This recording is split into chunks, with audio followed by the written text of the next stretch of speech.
This week's self-care message, November 29th through December 5th, 2020. Hey loves, welcome back to my channel. This will be a self-care message for the week of November 29th to December 5th.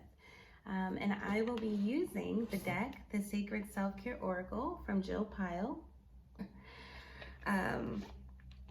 Inside the deck, we have the guidebook, and also the illustrations are done by Tatiana Vedenkina. And look how beautiful they are. So we have one.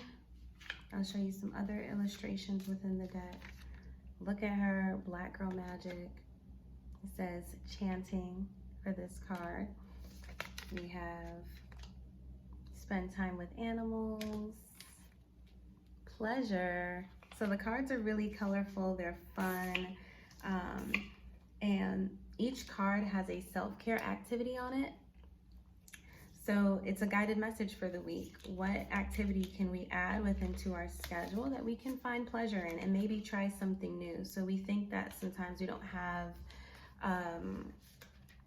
we're like, I'm bored, I don't have time for that, or I don't know what to do, or we just don't want to make time.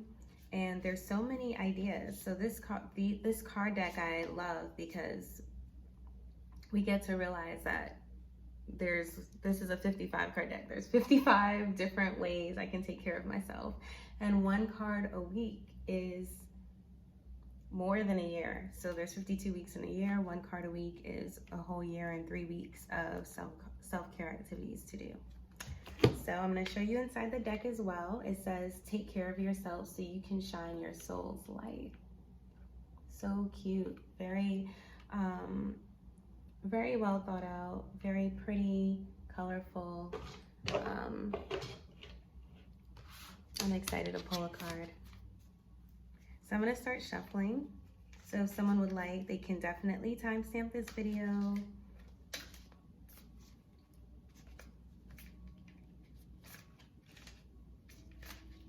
Let's see what comes out.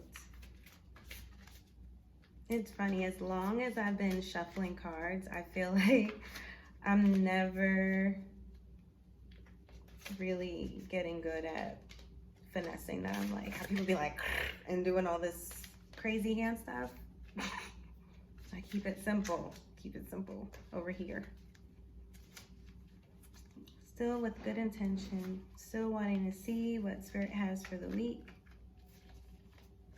It's all about intention, no matter how good you can shuffle or not. All right. Hella cards fell out. Basically, y'all don't rest. So since a lot of cards fell out, I'm still gonna shuffle, but I'll shuffle within what came out.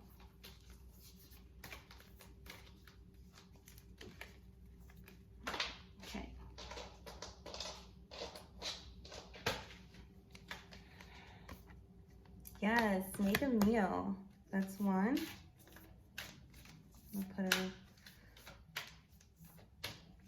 another one.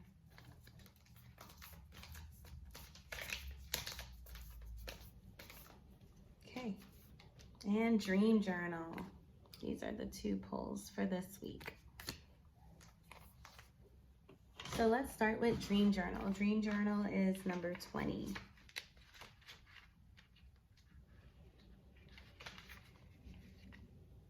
Mantra, I remember my dreams, control my dreams, and use my dreams as a playground for my growth. Beautiful.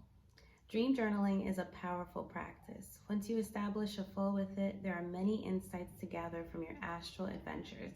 Commit to interacting with your dreams in a new way and looking for the wisdom and guidance they hold for you. Maybe even jot down a few questions you can ask before falling asleep, calling in the answers to appear within the dream realm. Starting with a 7-day commitment to just write down what you remember about your dreams as soon as you wake up, before you forget them, can get you in the right flow. Or record voice notes of yourself and later transcribe them if you wish. Try naming your dreams like a book or a movie to help organize recurring themes. Review what you have written or recorded to see what guidance presents itself. Journal prompt. Recall a recent or powerful dream you had, writing it out as if it were a story. What lessons can you learn from this dream?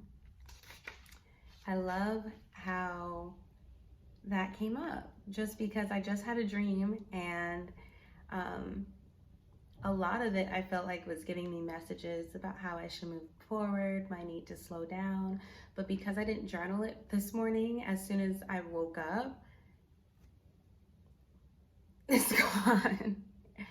So dream journaling, especially in this time, Mercury's direct communication is flowing, and this is not just communication in our realm, but in the spiritual realm. You'll have dreams, you'll have visions, especially if you are someone who is tapped into your clear senses. I highly recommend writing down the things you envision, the things you dream, and sometimes just listening to what you say. So I'm a Reiki healer and a wellness coach, and a lot of what I like to do is write down the conversations I'm having or thoughts while I'm having them, because if I don't, I'll very easily forget. And sometimes it's an important message, especially for the person I am working with in the moment. So writing it down, we take in a lot of information in this day and age, so it's super, super, super important to write down the things that you want to remember. I low-key feel like I be having like, what is it called? Not amnesia. Lord, I feel like I'm having amnesia. Alzheimer's. Yes, I feel like I do battle with like short-term memory loss. But if it's something that happened a really long time ago, best believe I remember. But if it was like yesterday, I'm like, what did I do yesterday? Unless I wrote it down. So don't be like me, write it down. The next one is 32, make a meal. Also, look at these cards. If you notice that there is something you're drawn to in the cards, and you might have your own interpretation or something you see, or it might be a food that you need to eat more of or something. So use the moment that the card is on the screen, take a second with it and get your own, and tap into your own intuition and your personal messages. 32, make a meal. I am nourished by food infused with love.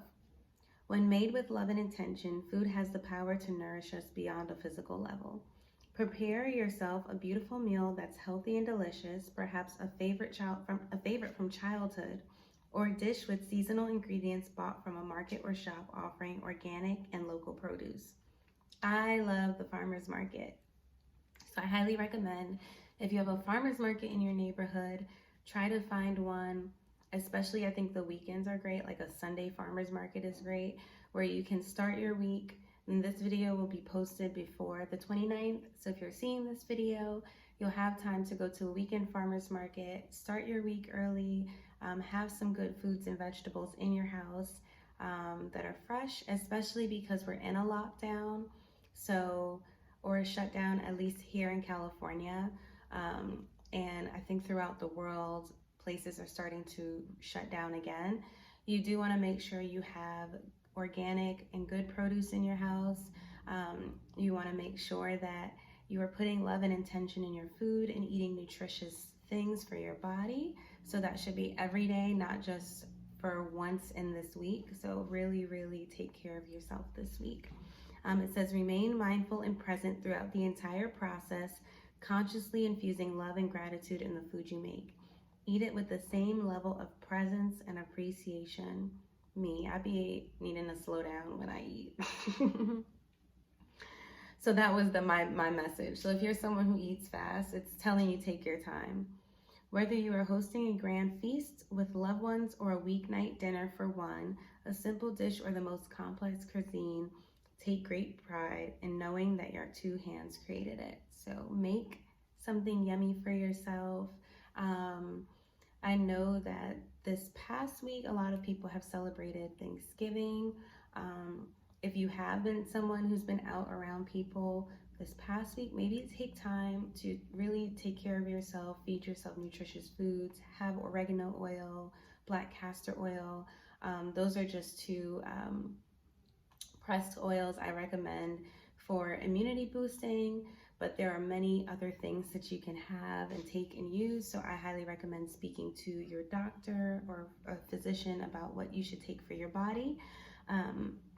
But it's important to treat yourself and love on yourself, especially when we are in a pandemic. So the journal prompt is, what is your favorite meal from childhood, and how can you recreate this meal for yourself and make it equally meaningful and tasteful?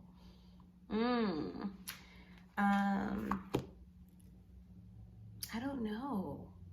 I like so many things. As a kid, I think anything chocolate was great for me. So that's just maybe I should eat something with chocolate. I've been having a lot of cacao, and I really, really like it. So that is something I'll probably do this week. And if you can think of any foods from your childhood that you have a memory or connection with, have it and maybe write about it. Maybe journal about it like in a dream journal, or see if food comes up in your dreams. I have lots of food dreams. I hate when I'm waking up and I had a dream that I was eating something, and I woke up out of that dream while I was like right before I was about to take a bite, or when I'm eating it and I think it tastes amazing. I hate when that happens. But maybe it's something I can learn from it. So find the lesson in the experiences too. So if you don't do this week, or somehow you feel like you didn't make time for self-care, be curious about that and check in on yourself as to why you didn't make time for self-care too. So that's my message for today. Thanks for joining me. Thanks for watching. If you like this video and want to see more videos like this, please like, comment. Feel free to share and subscribe. It really means a lot when I get feedback, because then I know what you guys want to see. It motivates me to make more videos because I know people are watching. So thank you guys. Love you. Bye.